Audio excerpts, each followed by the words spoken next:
Do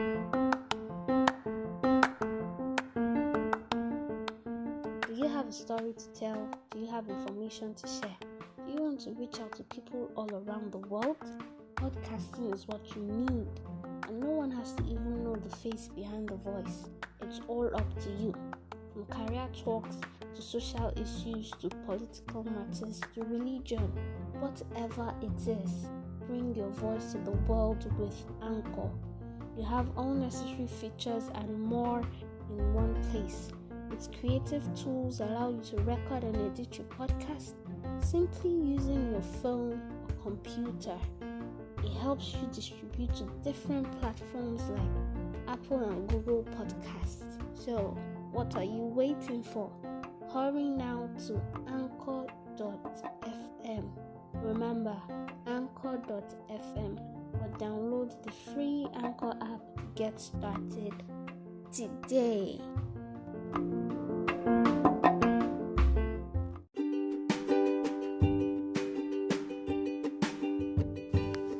Hello everyone, this is the first episode of Heartfelt Doses by Lily Chamaka, and today we'll be talking about I Hurt Me. Is that even possible? I hurt me. Can I hurt myself? Can I do that? Is that possible? I know that's the question that's possibly running through your mind. Possibly, because I'm not a mind reader, that's why I say possibly.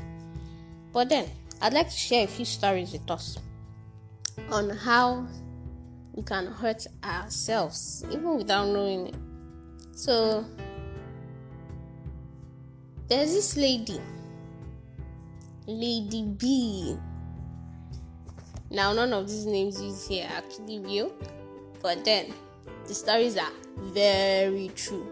So Lady B is 29. She weighs 110 kg.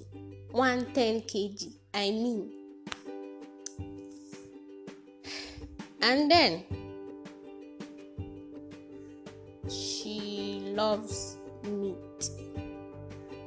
Did you hear that? She loves meat. Like, she loves meat a lot. And she knows, it's not like she's oblivious to that fact. She knows she loves meat. In fact, she knows it is her weakness. Because she cannot eat one plate of food without at least 3 pieces of meat. Now, I'm not exaggerating. At least 3 pieces of meat in her food. She's struggling with her weight. And then, all of a sudden, her cholesterol tests, they are not giving her very heartwarming results. As the test results show that her lipid profile is pretty unstable and on the high side too.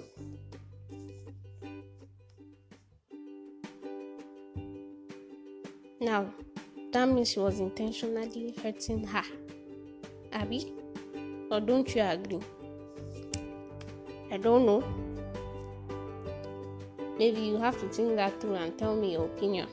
And then we have Mr. A. Mr. A is diabetic. And he's not a new diabetic. He's been diabetic for a while. He's been coming to the nutritionist office. He has a case file. He's not a new patient. But then, one day he comes with alarmingly high blood glucose levels.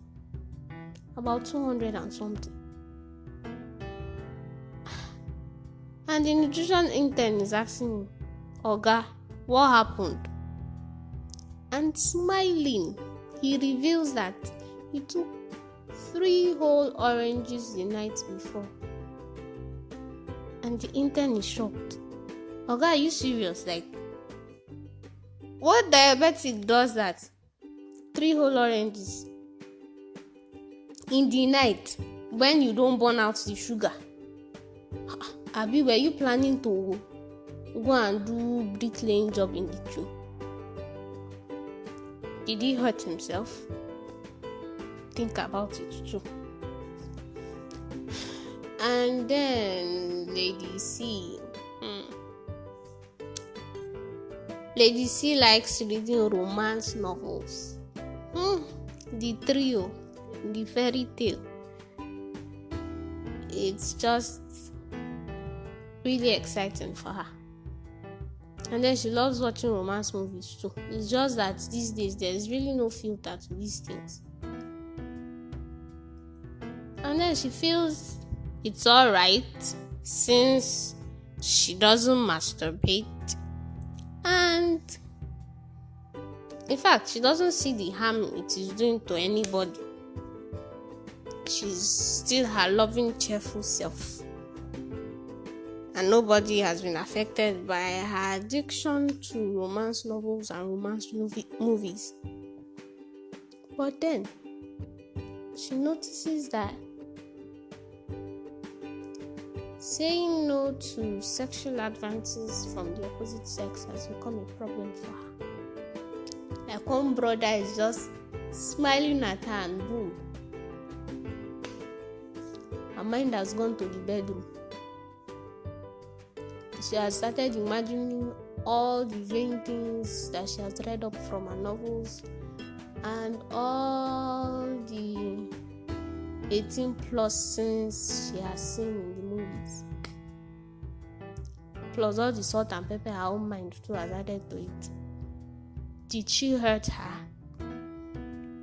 Now, I don't know if you've thought about all of these things before. Have you thought of the ways by which you are hurting yourself? I tell people nutrition is not just about what you eat, what you drink. It's a full package. Nutrition is about everything you feed your being with. When I mean feed your being, from movies to things you read, things you look at, things you hear, music. It's all in there. Then, of course, the things you eat, the things you drink, they cannot be ruled out. Now, I'm not talking about all the diseases primarily today. I want us to think very hard, think very deep. How are the ways by which you have been hurting yourself? How are the ways by which you've made yourself susceptible to a psychological issue, emotional instability? The things you read make you so emotionally unstable. At every point you feel somebody's competing with you. At every point you feel somebody's trying to intimidate you, and then your emotions are just all over the place. Aside from that, your sexuality, even yourself, you're not even understanding it. One brother just manages to shake your hand and, oh, my sister is in cloud 9. Or my brother, you just see a very amazingly dressed lady. Your mind is thinking of all the things your hands can do to her. I mean, brother. Aside from that, you see food, even when it looks like good food, and you cannot say no. Are you a Mr. A or a Miss B, or are you Lady C? Which are you? Now that's the end of today. That's supposed to be your heartfelt dose. I hope you actually touch someone, whether the heart of your heart or the ceiling of your heart, or even if it's the middle of your heart. I hope this dose has actually gotten somewhere. Think about it. Think about all the ways you tend to hurt yourself, and don't tell yourself it is unintentional, because that is something we're always doing to excuse ourselves from all our wrongdoings that we inflict on ourselves. Don't excuse yourself.